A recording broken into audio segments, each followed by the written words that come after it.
Yaxşı.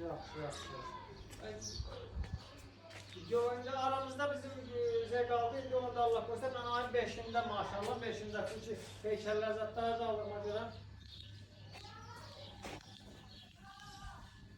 Hayır yaxşı. Yaxşı ol sağ salam. Reklamını görün. Saxlı ne lazım orada? Saxla şeylersin. Sana her hafta var. Yok.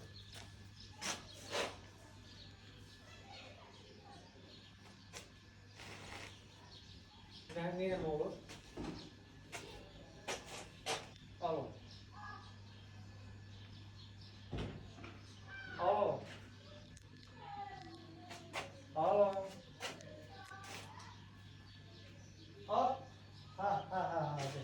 Ha. Gizliler zabitlerimiz de zabitçilerin nefret geliyorlar.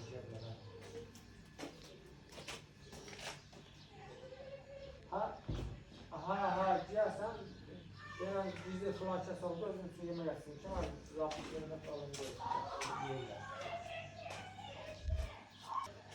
Bir yerden bir şey vermişim, sağ dedim, Mustafa evde. Orada kim olacaq, mən deyərsən. Yaxşı. Narahat olma.